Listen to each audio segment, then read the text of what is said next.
Okay, this is training video T000. This is the introduction to the Petrel interface and the overview of the Taminga data. You should have downloaded your Petrel file from Blackboard and unzipped it, and then you will be able to open the .pet file into Petrel, and you should see the model as is on the screen here. We have well data, some point data describing a surface, and another surface representing the bottom of the Taminga reservoir. On the left hand side of the screen we have the input tab, the models tab and the templates tab. Those are the main tabs that you're going to be using during these tutorials. We also have the process tab at the bottom, which you can use, but mostly we'll be using the processes as described in the ribbon bar across the top of the screen. So we're going to refer to this as the ribbon bar, and these will be tabs in the ribbon bar. Right. We can reset our view from above here. That's an important one to know. Another useful feature is the target zoom if you want to zoom on a particular point of interest. So use that and we can zoom in on that point.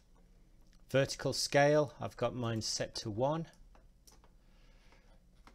We have the ability to make measurements, measure distance, the measure tool.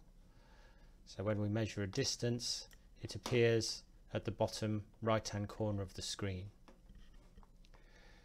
Within the input tab, we have a series of folders. So we have wells, which have the well data for the Taminga model. So these are the positions of the wells. We have exploration wells and production wells. There is a folder of surfaces, and these are all the surfaces that describe the structure of the Taminga model. So at the moment we've got Taminga base switched on, so we'll just run through them. Taminga base, we have 3 turbidite fan lobes. That's another representation of the same Taminga base data and the point data for the lobes.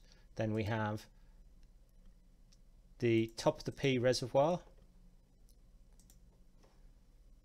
top of the reef. We have some polygon data. We can ignore that one for the moment. Then we have base valley, top valley, and then top model.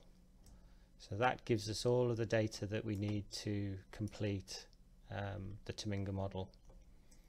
We have some isochore data, which gives us some thickness information, and we can use the thickness information to build extra layers into this set of horizons by attaching an isopack or an isochore upon a structural surface. Then we have the fault sticks, which describe the faults in the model. And so I'll just switch off some of the horizons.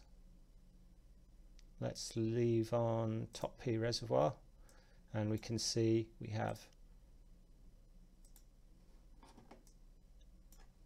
2 main faults. A fault which breaks the relay between those 2 main faults. So this is a sealing fault here and will represent the side of the reservoir. Then we have the flank fault, which is a smaller fault which appears across the flank of the reservoir. Now there's another data set here called main full, and that's just all of the sticks for the main fault combined together. When we build the structural model, we won't use main full, we'll use the individual faults as described in here. We have a model boundary which sets the extent, the lateral extent that our model is going to be. Now this model boundary is slightly too big, so part of the tutorial will be to reduce that model boundary a bit. And then we have a few other miscellaneous data items like the seabed and a surface that represents mean sea level. So that's your Taminga data. That's the data set that you will use to build all of the subsequent structural model, fasces model of Taminga.